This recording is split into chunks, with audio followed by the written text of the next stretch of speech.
right, Mike, you were saying that you were pretty excited about the skill guys. It seemed like today that you saw some pretty good glimpses of what those guys can do. Yeah, I'm like we talked about earlier, and we feel like we've got a decent skill set, and really the key to the season from an offense standpoint, and really as a team standpoint, is can we eliminate the turnovers, okay, and can we the silly penalties and false starts and things of that nature.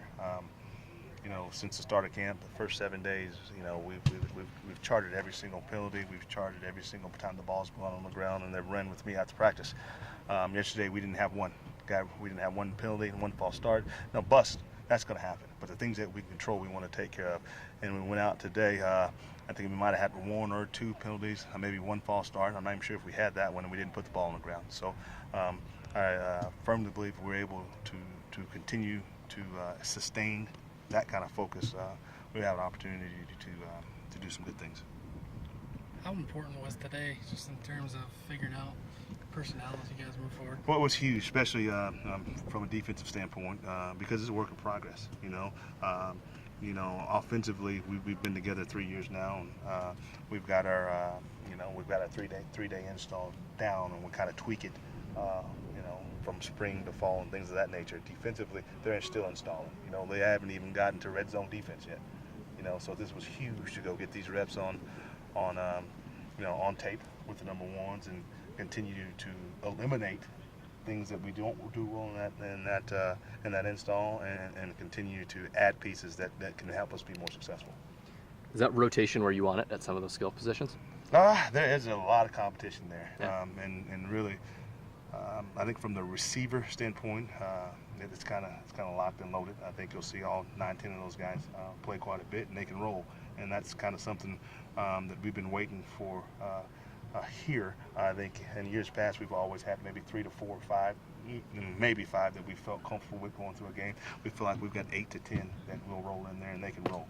And and when you're able to put that kind of heat on the defense, it helps. Are you going to be able to keep Ravion off the field? No.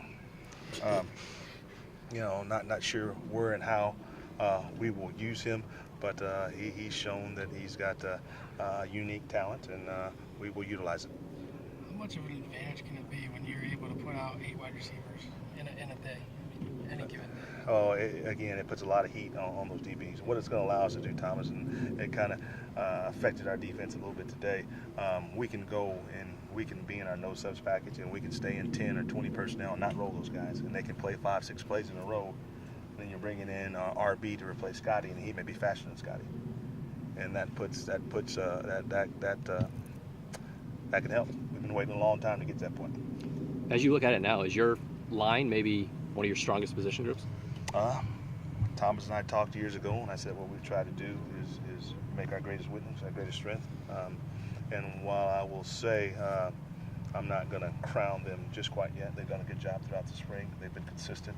I will say it is our deepest group. Defensively, have you noticed an attitude change among those guys? I did. I have. They've been very confident. I think today the tempo, not subbing, kind of jumped on them a little bit. We will get ourselves in shape and do a better job of handling that. But I think they're a little bit more aggressive than they've been in the past. And again, a lot of that has to do with scheme, but a lot of that also has to do with them buying in to the coaching staff. Scheme's one thing, but at the end of the day, you got to get them to execute and play for you at a high level. And with Coach Williams and it starts with Coach Bellini, Coach Williams, and DJ and LaMarcus, and those guys have high standards and they hold them accountable. And then our kids understand that if they're not in their studies in their playbooks, they're not going to play. Because they really don't care about talent. They want guys to go out and that play the game the right way and understand what we're trying to do from a schematic standpoint. Overall, as an offense, do you feel this team has some pretty high scoring potential? Who knows? We haven't played a game yet, but we've got a lot of pieces, definitely. Good. Thanks, Mike. All right.